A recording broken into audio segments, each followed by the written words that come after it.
Good morning. Thank you for joining. My name is Brennan Kane with the BlueGreen Alliance. Thank you for joining our briefing on BGA's report, Making Clean Deliver. We have an excellent panel ready to discuss job quality in the clean energy economy.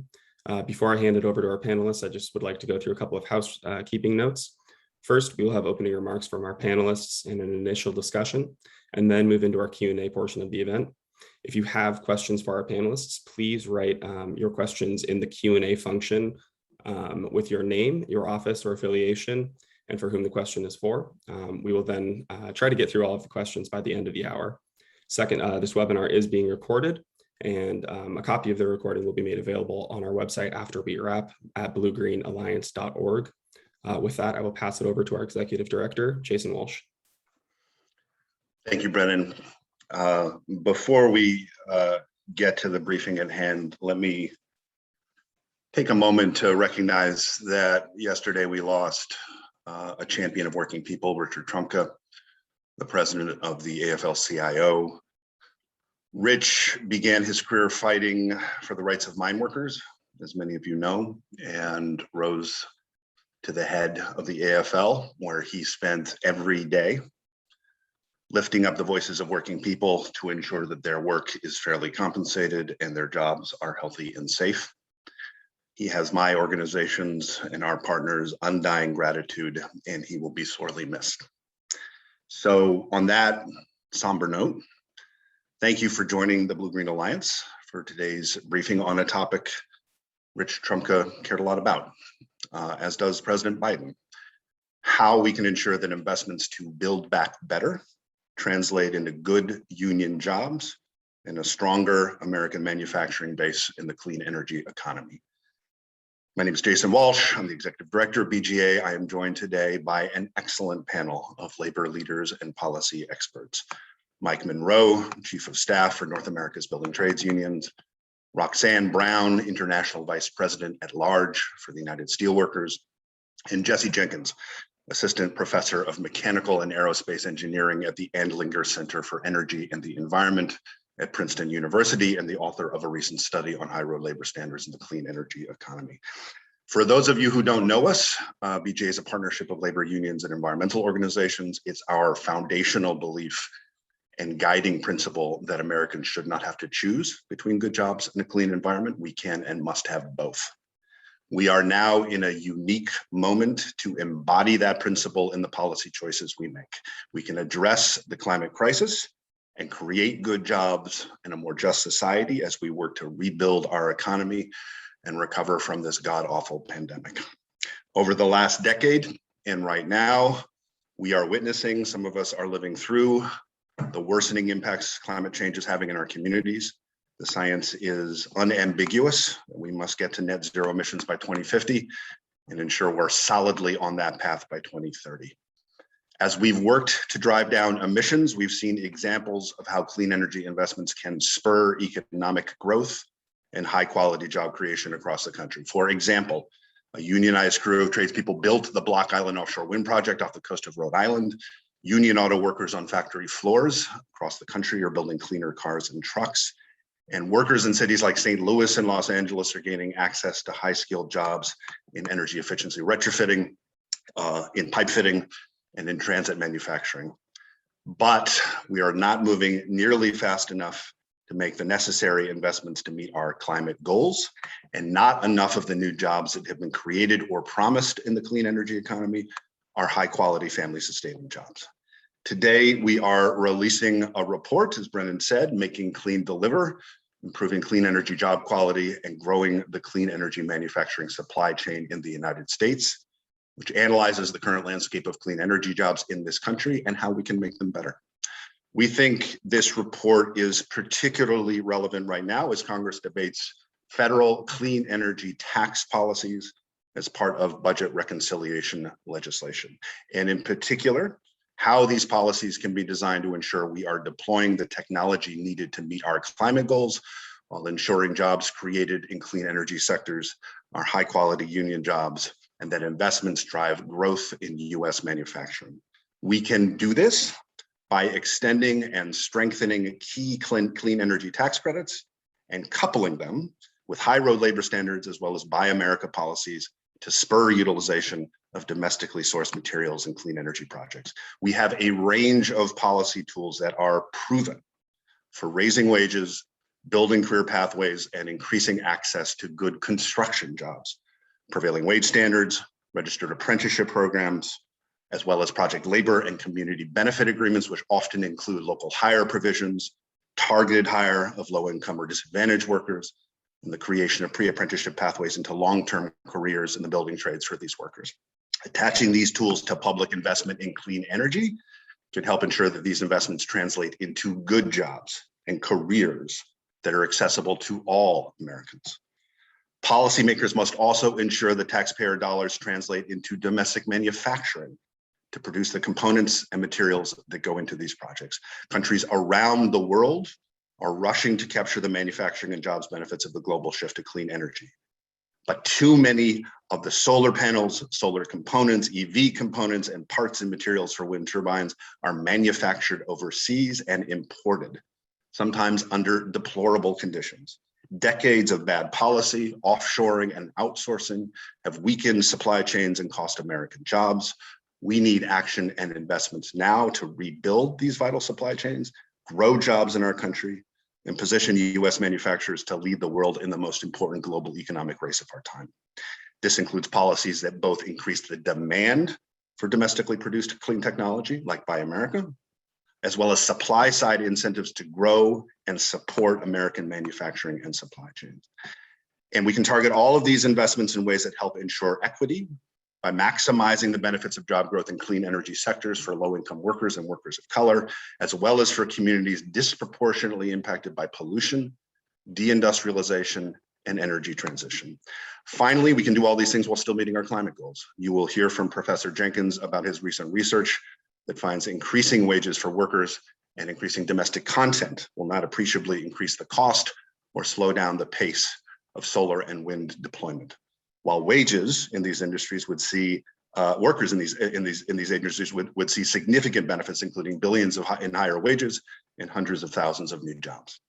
The bottom line is this: we have the opportunity to make strategic investments in clean energy in ways that ensure the jobs created are good jobs, that the investments deliver gains for American manufacturing, for workers, and for communities, which in turn can build a political coalition of stakeholders that can endure over the coming years and decades, because we're going to need it. With that, I'd like to hand the mic over to my good friend, Mike Monroe, Chief of Staff for NAB2. Mike? Jason, thank you. And thank you all for joining today. I'm pleased to join you on behalf of North America's Building Trades Unions. As Jason noted, I'm Chief of Staff. And I would also like to echo the comments that Jason said at the top. Yesterday, we lost our friend, our brother, and our leader of the American labor movement, Richard Trumka. And I see no better way to honor his legacy than to continue this work, continue this conversation, and ultimately arrive at a policy framework that puts workers at the center of our energy renaissance. For those of you who are not aware, North America's Building Trades Unions represents nearly 3 million craft professionals in the United States in all manner of occupations in the construction industry. And our focus on this and our top priority for the 117th Congress is to ensure that the deployment of clean energy technologies fostered and supported by, financed in whole or in part by the federal government, again, maintain strong labor standards. We are not climate science deniers. We are eyes wide open on this, and we are partners in that fight. However, we will always lead with workers at front of mind, and given our experience in the recent decades and years of clean energy technology deployment, far too often, these investments are not made with an eye towards how they will affect local communities, disadvantaged communities, folks in the middle class and those seeking to enter it. We have a world-renowned training infrastructure that we are anxious to wed to these federal investments that will also trickle down to state and local investments, and that will maintain a floor for standards and set the goal high for the next generation of skilled craft professionals that will be building this critical infrastructure. Our position is very simple and clear and consistent. As I said at the top, our position is that labor standards should be accompanied by any financing that's engineered by the federal government in whole or in part for construction activity. So some of the labor standards that we're looking at, and we will obviously discuss at detail pursuant to your questions. We of course are looking for a baseline of prevailing wage standards to apply. We want to ensure that there's neutrality agreements up front. We want to make sure that we're looking for local hire policies to attach to this, registered apprenticeship, and of course, Buy America provisions. I will also note, given our focus on the construction industry and the rampant use of misclassification, we want to make sure that the ABC test applies so that those are truly employees are treated as such. I am encouraged by the work that we and our partners have done, including BlueGreen Alliance. I'm pleased to be joined by my colleague, Roxanne Brown from the United Steelworkers, who's been at the forefront of these conversations for decades. And as Jason pointed out rightly, this is a moment in time that we think the stars have aligned, where leadership can put together a policy framework that will assuage concerns of distressed and anxious communities about their place in the future of our economy. So I'm looking forward to your questions. Pleased to be here, pleased to be joined by my colleagues, and appreciate their work on this front. Looking forward to your questions. Thank you all very much. Thank you, Mike. Let me now introduce my friend and International VP at Large for the Steelworkers, Roxanne Brown. Thank you, Jason. And many thanks to Senator Casey and Congresswoman Sanchez for hosting this briefing. I know they couldn't join us today, but much appreciated. And, you know, I also want to join my brothers, Jason and Mike, in acknowledging the passing of a giant, not just in the labor movement globally, but just a giant period. Rich Trumka yesterday. Rich believed that workers had to be at the center of this conversation that we're having today.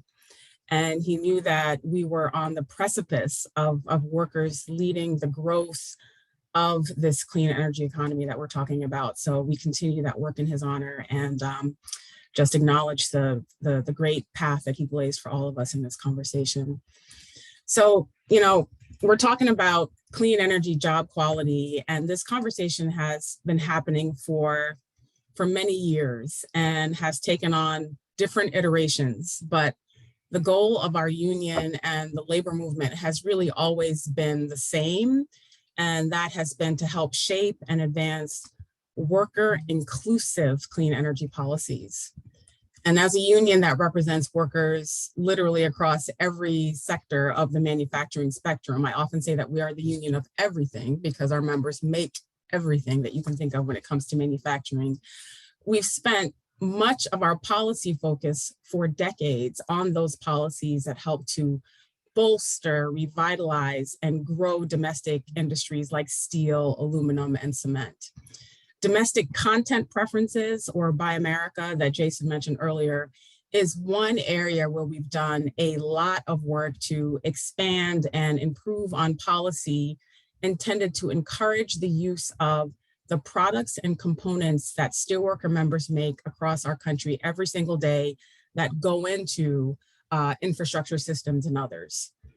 There is huge bipartisan support for these sourcing policies and for the principle that American infrastructure investments should support American manufacturing through the use of domestic content preferences. Last year, at the start of the pandemic, actually, the Alliance for American Manufacturing commissioned a survey of registered voters that showed 80% of voters support Buy America for taxpayer-funded projects, with 55% strongly supporting. Only a very small portion, about 15%, oppose this type of policy. So the lion's share of voters support Buy America policy. And when it comes to privately funded infrastructure projects, 75% of voters support that Buy America should apply there as well. So procurement policies are not new. They've been applied to infrastructure investment through direct federal procurement and federal assistance for decades, and have ensured that investments maximize domestic production and jobs. And domestic sourcing standards really are critical as Congress works through its infrastructure packages. We're talking about clean energy tax policy being a part of these big, once in a generation infrastructure packages that are massive investments in our country, in our environment, and in American workers. But the only way we effectively help American workers and grow family sustaining clean energy jobs is by ensuring that we build the types of policies that are essential to achieve that into these package. And one key piece is attaching domestic content standards to clean energy technology like tax policy. For too long, the clean energy supply chains have not benefited from Buy America because these policies they've not been applied to the primary federal financing mechanisms for these projects, like the investment tax credit for solar and the production tax credit for onshore wind. And the policy posture has been to grow the clean tech sector in the cheapest way possible. But the cheapest price cannot be the sole consideration because right now far too much is at stake economically for millions of workers who need to get back to work as we emerge from this pandemic. And they need to have access to jobs that will sustain not just themselves, but their families and their communities through the tax base that these jobs generate. So we have to balance that inherent tension in a way that achieves the critical goal we all have in building our economy back better. So there's a huge opportunity to change this when Ways and Means considers the Green Act. And, I know we'll talk about a bit more about that as we go. Senate Finance did this when they reported out their Clean Energy for America Act. And, we so appreciate the efforts of Senators Casey and Brown, who, included an amendment in this package that addresses this gap in Buy America and applies domestic content preferences to clean energy tax credits. So the work is moving in the right direction, but we need to take it over the finish line. And I just want to close my remarks by giving a special Steelworkers shout out to Congressman Boyle for his support of maintaining and expanding a domestic clean energy industrial supply chain. He has a USW represented facility, Cleveland Cliffs, and his district in Conshohocken, Pennsylvania. And it's facilities like those that would really benefit from building out a clean energy supply chain. So thanks, Jason, and I look forward to the conversation. Thank you, Roxy. And we will now turn to our final speaker, Professor Jesse Jenkins from the Andlinger Center. Jesse? Hey, thanks. And thank you to Senator Casey and Congressman Sanchez for having me today. Before I begin, I have to issue the disclaimer that anything I share here today is my personal view and the results of my research, not a representation of Princeton University's views. But I'm happy to be here today to share some of the results of our research along with Dr. Aaron Mayfield, who's now assistant professor at Dartmouth University, to look at the implications of higher road labor standards in the solar and wind supply chains for both American workers and for the clean energy transition. This work builds off of the Net Zero America study that I hope some of you have seen already from Princeton University that was released in December, which worked to outline 5 distinct technological pathways, all of which could reach net zero greenhouse gas emissions by 2050 across the whole US economy, while using technologies that we fundamentally know how to build today, right? We're not requiring any breakthroughs in science or innovation, although those will certainly help us expand our toolkit, and all of which are affordable as well. We find that a transition to a net zero emissions energy system would involve spending on energy services in line with our historical spending as a share of economic activity, or between 4 and 6% of our GDP each year, versus about 5 to 8% spent on energy services during recent prosperous periods of US history. In other words, we can transition to a cleaner energy system without requiring something like a World War II style mobilization of our economy where we invest 20% or 30% of our GDP. This is about spending the same or less than we have historically, but investing those resources in a wiser way. We also find that this transition delivers enormous public health benefits by cleaning up the major sources of air pollution across the country, from power plants to cars and trucks. That would save around the order of 11,000 to 13,000 American lives each year as of 2030, and avoiding a cumulative 260,000 to 410,000 deaths between now and 2050. The public health savings of this transition alone, which would be valued on the order of $2 to $4 trillion, would be in line with any cumulative incremental costs of using cleaner energy to power a more prosperous and healthy America over the next 3 decades. So this transformation is significant, and we cannot transform our energy system if we don't transform our energy workforce as well. What we find is that overall, the transition to cleaner energy sources results in a net increase of on the order of 500,000 jobs by 2030 and on the order of 2 to 3 million jobs by 2050, as increased employment in solar, wind, electric grids, transmission distribution, biomass production and refining, conversion, CO2 pipelines, and other emerging sectors, growing sectors, offsets slow but eventual job losses in the fossil energy sector. The question is, what kinds of jobs will these be? And will they support sustaining family wages for workers across this supply chain? So building on the Net Zero America study, Dr. Mayfield and I worked together to try to understand what would happen if we were to increase either domestic content shares in the solar and wind sectors, or to increase wages and compensation across domestic employment in these sectors.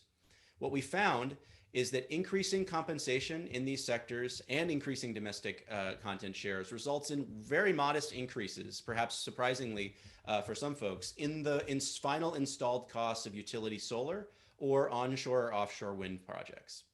As an example, if we were to increase labor compensation by 20% across the entire domestic supply chain, including installation labor for utility scale solar projects, we estimate that that would increase the cost of solar projects today by about 3%.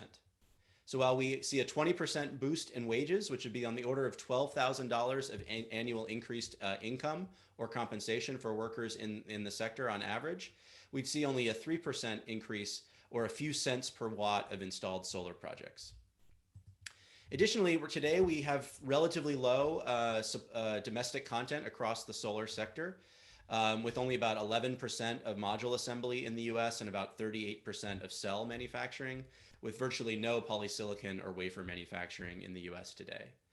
If we were to increase the average domestic content production in the United States by 10 percentage points across the supply chain, that would potentially increase the costs of installed solar projects by only 7%.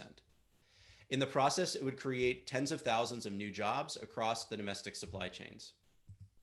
When it comes to wind, there's no particularly appreciable or discernible increase in domestic costs for wind manufacturing relative to imports. And that makes sense because we produce about 77% of the wind turbine components, nacelles, towers, hubs, and blades within the United States today.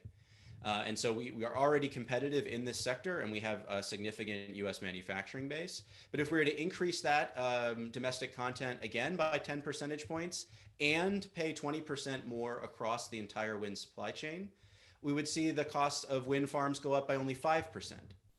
So again, we're seeing significant benefits across the domestic economy with modest increases in the cost of installed wind and solar projects.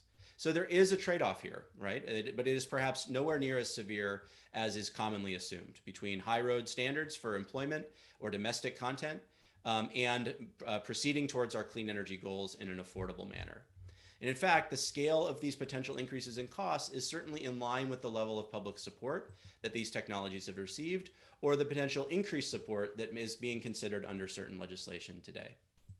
So what's the influence of these high road labor practices and policies on employment outcomes? If we were to increase the domestic manufacturing shares for both wind and solar across the domestic supply chain by 10 percentage points, we would see an additional 45,000 jobs created across the economy, primarily in manufacturing and related sectors annually in the 2020s.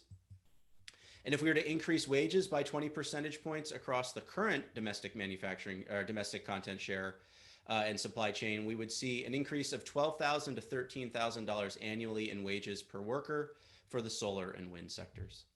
So if that provides useful context for these discussions about potential ways to promote a higher road labor standards and outcomes that benefit both workers across the sector and accelerate our transition towards a cleaner, more prosperous, and more healthy energy system. Thanks. Thank you, Jesse. We're now going to turn this into much more of a conversation, which I will do my best to moderate. And my first questions are going to be to Mike and Roxy. It's kind of a two-part question. And I'll ask you, Roxy, to answer first, and then go to Mike. Talk candidly about how your rank and file members view the clean energy economy today, and what the risks are of continuing what has unfortunately been the status quo, right? Which is making public investments with no attention to labor standards or domestic content standards. So Rox, could you take a crack at that? I worry for you asking me that question, Jason, because I am going to be candid. You know, my brother Mike Monroe said that, you know, our union has been engaged in this conversation for a long time. We go back a long ways, all the way back to when we were saying green jobs and not clean energy jobs, right? Today, our members are completely disillusioned about what clean energy jobs are. And what the clean energy economy is, because they have not been a real significant and active part of it. And largely because of our policies and the failure of our policies to connect both the labor standards that Mike has talked about and the domestic sourcing standards that I've talked about. They don't see any room for them.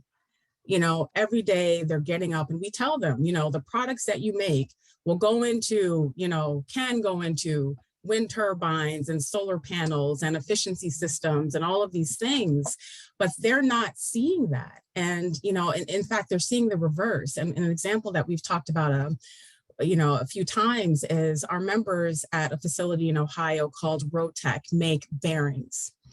And they made these huge, massive bearings for the wind turbine, onshore wind turbine sector for a decent amount of years, about 10 years ago.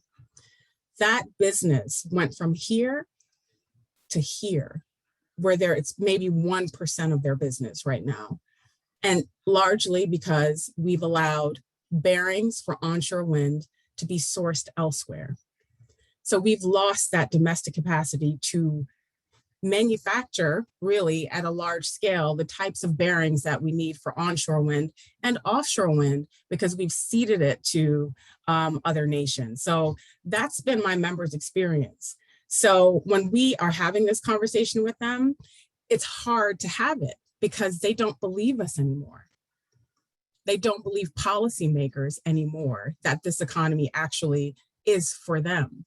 And so failing to do the types of things that we are all talking about today and attach these types of standards to clean energy policy literally fails American workers. And I want to repeat that.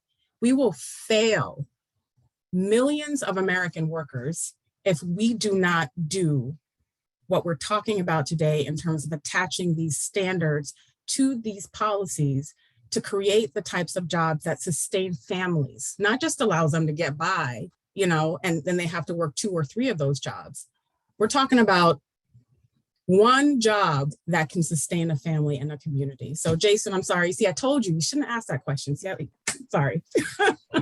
This is why I asked it. And you're a hard act to follow. But Mike, you want to take a crack at it?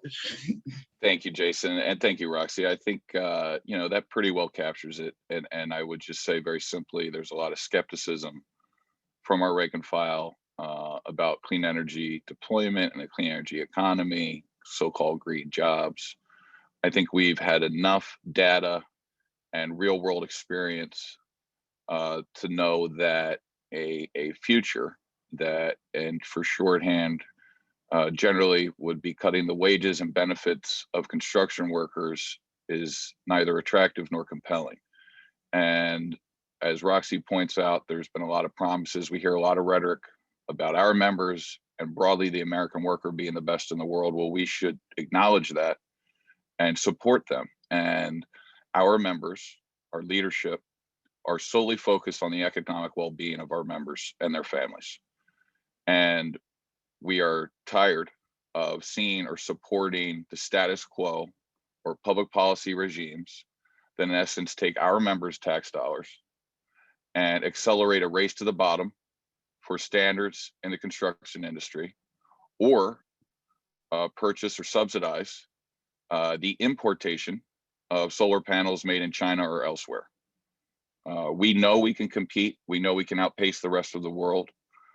We are tired of the false choice between economic security for our members and American workers and the battle to combat climate change and corner a market that is accelerating and growing all around the United States borders. So we're looking for America's leadership here. We're looking for committed lawmakers to internalize the experience thus far for our members and those looking at what the future holds in terms of clean energy economy. And we think these modest standards give us a fighting chance. They do not guarantee us anything. We are in a competitive industry and in a competitive economy, and we know that, and we're ready to compete. We want a level playing field. We think these standards, speaking for the construction industry, are a modest first step in the acknowledgement, just as we heard quite compellingly on the campaign trail, and our members were attracted to this. We do want to build back better. The status quo will not work, and we are going to need committed lawmakers, supporters, many of whom are represented by offices on this call.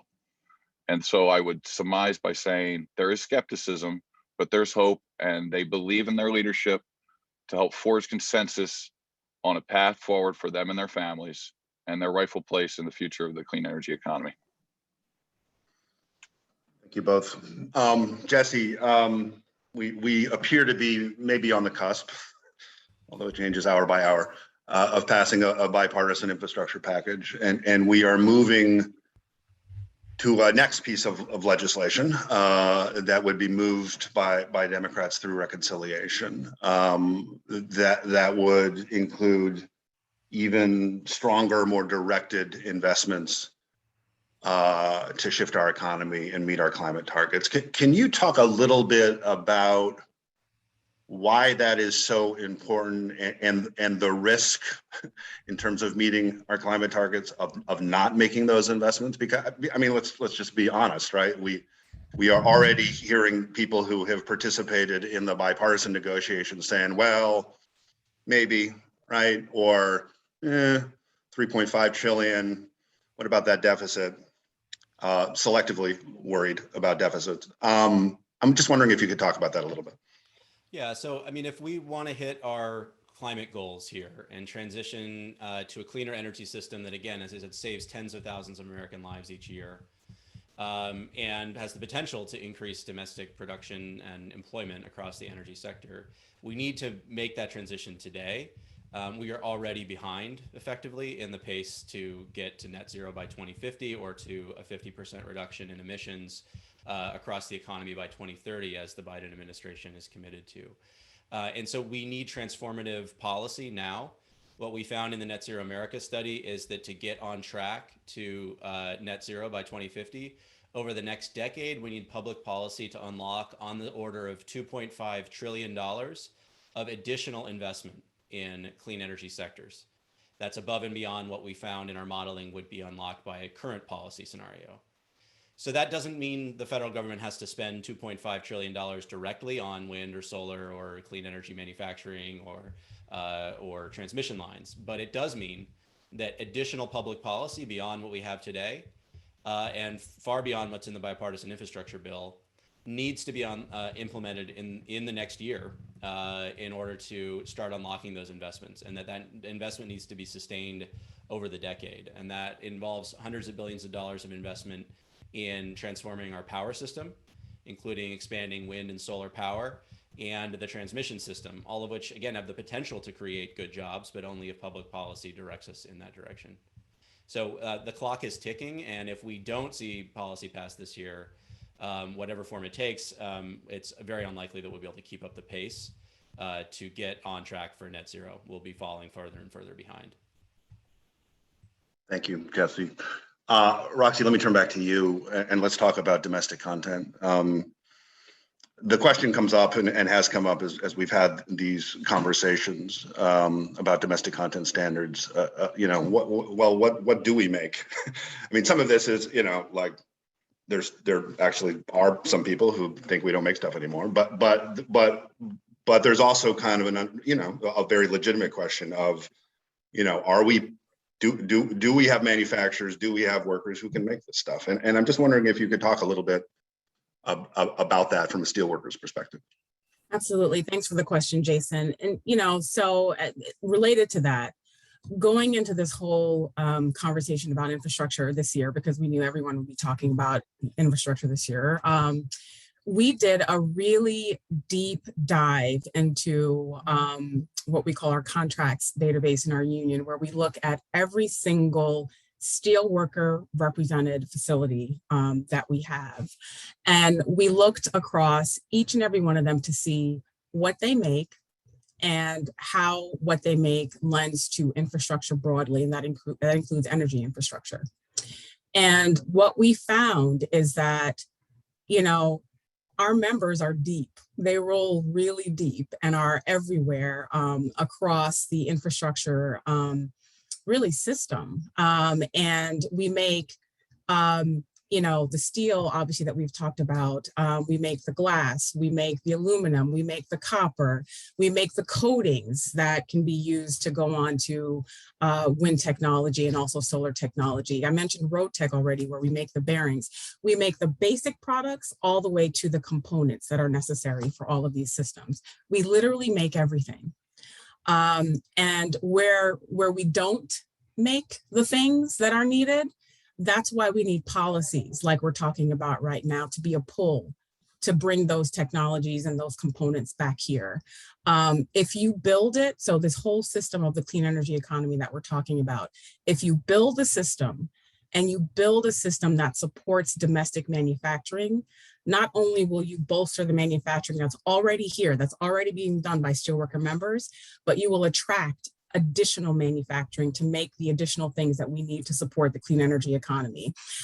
Just Monday of this week, we announced a MOU that we signed with US Wind to manufacture, to have steelworker members. This will be steelworker members when this facility is up and running, about 500, manufacture monopiles for offshore wind. And the monopiles are what will keep the turbines secured to the ocean floor.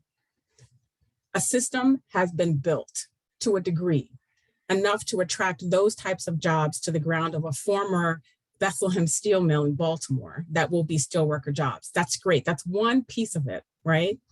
But the other piece of the system needs to continue to be built, which is all of the stuff that steelworker members get up every single day to make. That stuff needs to be sourced to go into our systems. Companies need to see that the US government and that also private investors and private developers are sourcing US made products so that we have more domestic capacity to supply the sector that is growing fast and furious. So, Jason, we make the things, we make a lot of things. This whole call plus some I could detail everything that we do, that we make, that could go into clean tech. But we make a lot of things that are essential to what we're trying to do here. And Jason, just if I could add to that, I mean, we do make them, and I think it's a potential bottleneck if we can't expand that capacity to keep up with the accelerated pace of clean energy deployment that we have to be seeing if we want to be on track for these climate goals. So again, it's if we don't, we can when I run a model, right, it shows everything is nice and affordable and moves smoothly, right? So that's good. But if we want to make that model reality, there are a whole bunch of transformative changes that have to occur. We have to mobilize that $2.5 trillion of additional capital. We have to train the workforce that is needed to expand the sector, and we need to expand the supply chains that we need to produce the materials and manufacture products that go into these projects. And so, all of that has to happen in sync if we're going to be on track for this. And so if we have, if policies ignore pieces of that transition, it's going to create friction that's going to slow things down. And again, we're going to fall further and further behind that transformative pace that we need to be on. Yeah. Thank you for that addition, Jesse. It's an important one, and thank you, Roxy. Mike, let me turn to you. As you know well, Senator Wyden's Clean Energy for America Act includes two really important labor standards: prevailing wage and registered apprenticeship utilization for all new and existing clean energy tax credits. That that's a big step that NAB2 worked really hard with Senator Wyden to include. But could you talk a little bit more about other labor standards that we can use to drive deployment, particularly in the construction sector along the high road? Yes, sir. Happy to, and thank you again. You point out correctly that, and we appreciate the work of Senator Wyden and his staff, who I think again have internalized much of what we've been discussing today and are trying to chart a path forward that again keeps workers at the center. And we acknowledge their efforts and greatly appreciate his leadership on this issue. We talk about prevailing wage. Again, it is a baseline. It does not guarantee that they will be unionized workers, but it certainly helps all workers, whether in a union or not, that are in the construction industry. These are market-based surveys. They reflect area conditions. And our experience has been, and the foresight of Congress has recognized that the tremendous power and purchasing power that the federal government wields can either maintain, increase, or lower standards. And so prevailing wage allows for a modest wage floor. It recognizes area conditions and does not seek to undercut that. Registered apprenticeship is the gold standard for professional development, for workforce development, and to meet demands of industry and ultimately our end users. We and our contractor partners in the construction industry and the unionized sector, we account for 3/4 of all apprentices in the construction industry. That is because it is a financial commitment on an annual basis that approaches $2 billion annually of private capital that we and our contractor partners invest into a sustainable system. The current generation of craft workers helps to fund the future generation of craft workers. This has existed for over 100 years and has met the demands of industry.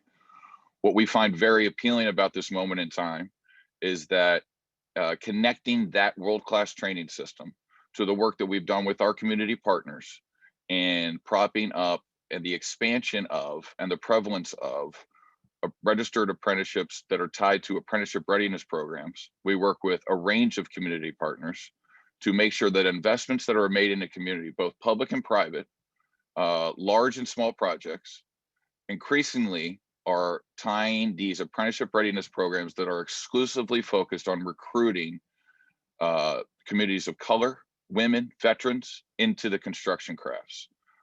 We can marry our private work and our private investment, our private commitment to craft workforce development with public policy that can further these investments and draw it down more to the benefit of the communities in which they are made. So local hire is another thing that we should be keeping in mind. And Jason referenced project labor agreements. Consider those an efficiency tool for you. How can we set markers? How can we make sure residents of the local community are getting opportunities? How can we make sure that those apprenticeship readiness programs I mentioned are tied and tethered to these investments and give people a pathway and a shot? So by putting high road standards and elevating standards, at least maintaining them and setting our goal higher, we will then allow to capture more of a market share, and we will then be able to attract skilled professionals into a rewarding career in the construction industry. We know that by lowering standards, lowering wages, lowering safety standards, et cetera, you're not going to attract talent. We have a moment in time where we think that these are appealing careers, but only unless and until we advocate for the betterment of these workers and their families. So there's a range of options, I will point out that, again, in the construction industry, misclassification is rampant. There was just another story locally in the District of Columbia and the DC area about how wage theft and misclassification is rampant. So we need to keep that in mind. Again, we have the experience of the real world. We have data, and we think we have public policy that we know can work. So there's a range of options, but the moment in time, again, that we have here is to connect these investments with proven structures like our workforce development system that will allow the next generation of craft professionals to flourish in the green energy economy. Just Thank you, comment on Mike. the role of the productivity in this equation too. Yeah, please. Of course, this kind of training, right, is going to lead to improved productivity for the workforce. And I just want to emphasize that the numbers that I was citing in terms of the relative incremental cost of these of higher compensation assumes no increase in productivity.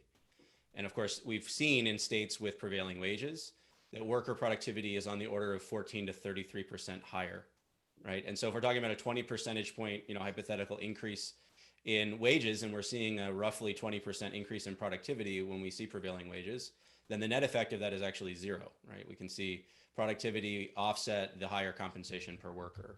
And that productivity comes through training, it comes through worker retention, right? Having the same people on the job for longer periods of time.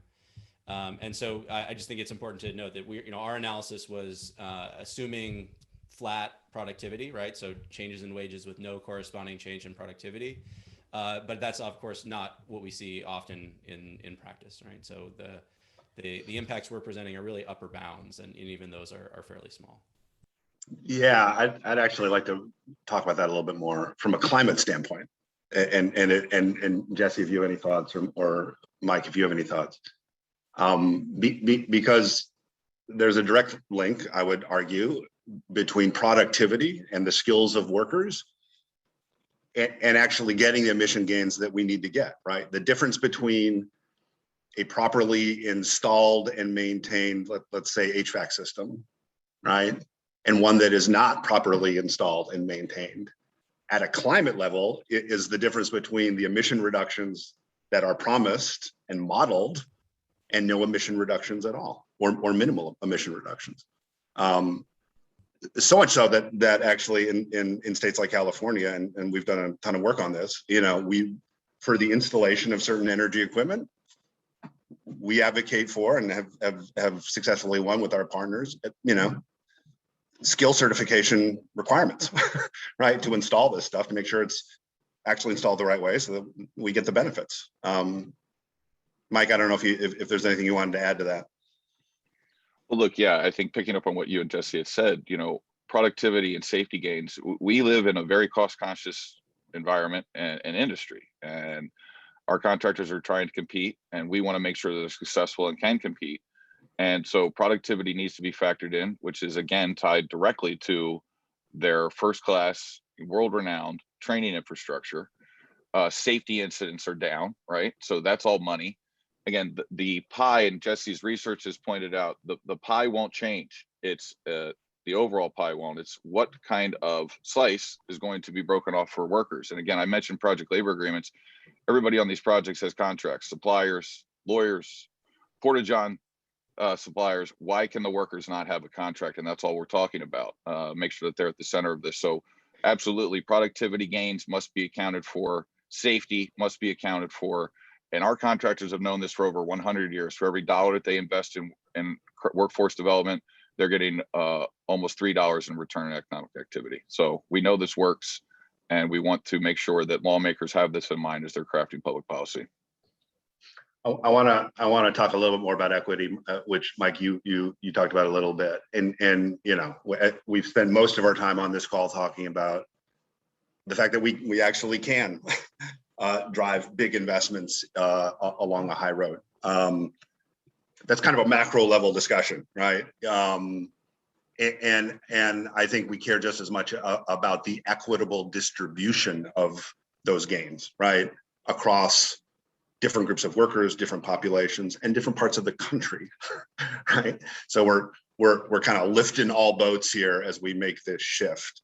I'm wondering if any of you want to comment on that, and Roxy, I'll give you first crack. I support a lot of what Mike has already said in this space, but then I think just broadly with policy, just focusing the investments that we're talking about into communities of color, into communities that have been devastated by the loss of manufacturing jobs. I mentioned the U.S. Wind facility in Baltimore. There used to be 30,000 steelworker jobs at Sparrows Point, Bethlehem Steel. For 70 years, it was an integral part of the community in Baltimore, 70 years. And then in 2012, that facility closed and was just one of a series of losses in manufacturing that really led to a devastated city with Baltimore. And so the fact that U.S. Wind decided to invest in that community is exactly what we want to see. And this gets to your point about equity, Jason. And while I was there, after we did this announcement, a brother from the NAACP came up to me and he asked this very same question. Sister, it's good to see you. Good to see you here in our community. Good to hear that 500 jobs are coming. Are you going to be talking to our community? So, I think once the jobs are there, I think we have the responsibility as the labor movement. And Mike, you talked about the programs that NABTU and the building trades, unions have in place to try to, I think, engage communities of color and women. We have to do it also as a manufacturing union, so once those jobs are ready to go, we have to do our part to make sure that we're engaging the community too, because it's not just this policy piece where we're directing investment to these communities, it's also our engagement as a labor movement in the communities to make sure that we're making those connections to help make sure that we're ensuring that there's equity and there's parity as these jobs are created. And it's not just, forgive my crassness, but in a lot of these manufacturing communities where, and then this is always a push and pull between the environmental justice community and I think manufacturing, it's not just white guys driving in to the jobs at these manufacturing facility to make the wages that sustain families. It's everyone. It's women who look like me, women generally, Black, brown, and other. So there's policy work here that has to be done to direct the investments to these communities, but it's also work on the part of the labor movement to do our part to match up that policy work.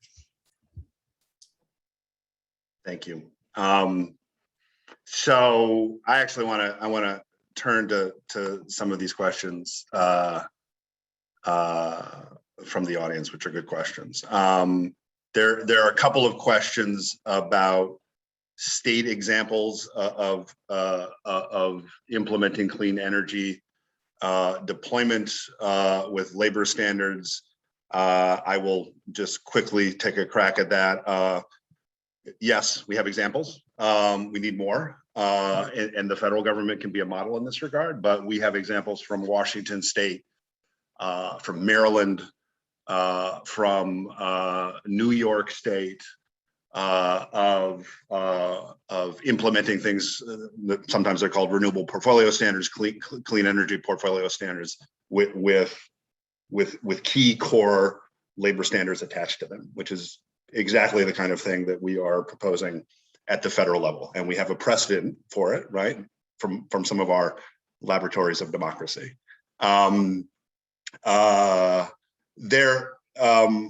There's also a question here of unionization in the clean energy economy. Are there good examples of union labor in the clean energy sector? And maybe on this one, since Roxy, you told the really compelling story of Sparrows Point being sort of reborn for offshore wind. Mike, I'm wondering if you want to talk a little bit about offshore wind from a building trades perspective and some of the signs that indicate that this is a sector we can grow the right way. Thank you. Yeah, we've in recent months we've made some progress in communicating our value proposition to some of these developers that are coming. Now, again, because of where we are currently in our domestic capacity, we're looking at largely foreign operators that are looking to invest here offshore. And so we've been able to come to an agreement with Ørsted, Vineyard Wind, and others that pick up off the success of Block Island that Jason had noted. We have a memorandum of understanding, which means we will, at the appropriate time, negotiate a project labor agreement for the construction of those turbines. And so there are some promising signs, but I will say a lot of that coincided with, yes, we did have some industry relations that we were able to get audience with, again, these decision makers, and be able to relay our value proposition. But quite frankly, I think we cannot underestimate the tone and tenor and the leadership that has been articulated, the vision that has been articulated by the Biden administration and by several lawmakers that are represented by people on this call. So I think that there has been an acknowledgement that we do have to do more. We do have to build back better. And we're excited about some of our recent victories and relationship building that we have been able to forge with some of these developers and investors here in the United States. Again, we look forward to a time where all components are manufactured here, that these are domestic firms that are making these decisions. But by and large, we've seen some progress, but we're not all the way there. And that's why a continuation of this conversation, a continuation of promotion of sound public policy that, again, puts workers in the center of the conversation will help further expand some of the modest gains that we've been able to make of recently. So we're looking forward to that. And again, thank you for your support and the consideration of what we've been presenting. I've got another question for you, Mike, and it's really about training. And you've already spoken to this, but let me ask you to kind of riff on it a little bit more. And the question is, how far behind are we on training for these jobs? And what more do we need to do to make sure they're accessible, particularly to disadvantaged communities or communities that have been underrepresented in the construction workforce? You can answer that however you want. You might want to talk very briefly about the multi-craft core curriculum, because I think that's an important piece. But take it wherever you want.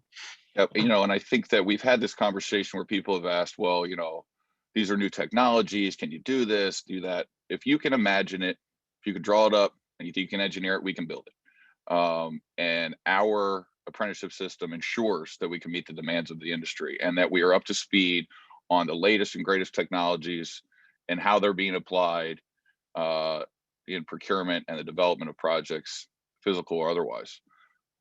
There is, as Jason noted, our apprenticeship readiness programs use a certified curriculum, multi-craft core curriculum that gives them an introduction into the crafts, gives them life skills, prepares them for the rigors of registered apprenticeship.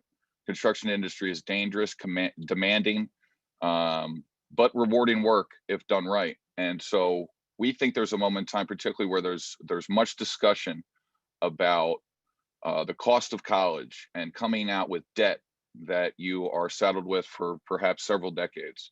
We know we are potentially the alternative to college. That does not mean we train our skilled craft professionals at the exclusion of college. They can also receive college credits through our programs. But we think we are an attractive alternative. But we cannot attract the next generation of skilled craft professionals with low wage, high risk, unsafe occupations that they cannot support a family on. And so the training allows the worker to be more valuable. Their health and safety, of course, their productivity then directly correlates to the bottom line of the contractor and our owners and customers. So we're proud of the work we do. We're even more proud of the work that we've been doing and have accelerated exponentially over the last decade or so to reach into communities with partners such as Youth Build, Urban League, NAACP, Catholic Charities, and the like, to help recruit and communicate directly to some of the communities that we have not had roots in, to say there is a path forward in here and we are opening our doors. Now, again, the more that we can make customary and routine high road standards that allow for a level playing field of competition, we will then be able to recruit and train based on that demand. And so as we increase our share of the pie, we then can recruit and train like never before. And so the intersection of all these considerations in public policy, again, we are excited about the moment here because we think a lot of work, I've worked with Roxy and Jason for years, and we think that this is a culmination of a lot of work that if we seize this opportunity, can set us on a course, change the face of the construction industry, and really change the face of the American worker. We're almost at the hour. Final thoughts, closing thoughts from our panelists. We'll go to you, Jesse. Keep it brief if you could. I just think that this is the moment with a really unique moment with climate and clean energy policy embedded solidly within an economic policy agenda. That's been the first time this has happened really since the American Recovery and Reinvestment Act, when clean energy was a tiny piece of the overall pie. This is a huge opportunity for the economy, and I think it's appropriate that we are thinking about achieving economic goals at the same time that we're thinking about achieving climate goals.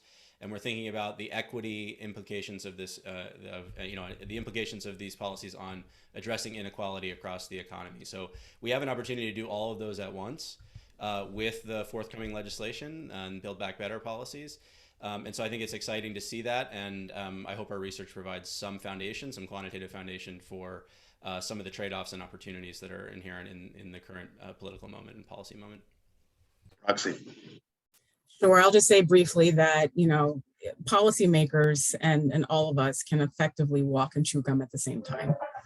We can get at the goals that we've all been talking about this morning in terms of climate and clean energy, and we can create and maintain family sustaining jobs. We can we can do it. And so I appreciate the conversation and look forward to us getting this work done together. Thanks. Mike. Thank you, Jason. Thanks to my co-panelists. Again, a pleasure to be with you all. And thank you all for your time and joining us today. Again, we're looking for leadership. We appreciate the work that many of you have done to get us to this point. We appreciate the work on behalf of NABTU and our affiliated unions, the support of over 200 members of the House that have agreed that the future of clean energy deployment must have workers at the center, and we must have a baseline of labor standards attended to these investments. We know then that they will pay for themselves over time, and they will be rewarding for the workers who are actually making these productivity gains for us and our entire economy. So please consider us a resource. We'll be available at any time for you or your boss if we'd like to discuss any of these matters further. Sincerely and humbly, thank you for your work to get us to this point, and we're excited about the work to get us over the finish line. Thank you all. We are at time. I want to thank my panelists. I want to thank the audience, particularly those of you who have been working with us to make the kinds of policies we've been talking about on this call a reality. So thank you all. We look forward to working with you over the coming months because we've got a huge opportunity, as we've talked about on today's call. And have a good weekend and stay cool. Thanks, everybody. Thanks, Jason. Thanks, everyone. Thanks. Take care.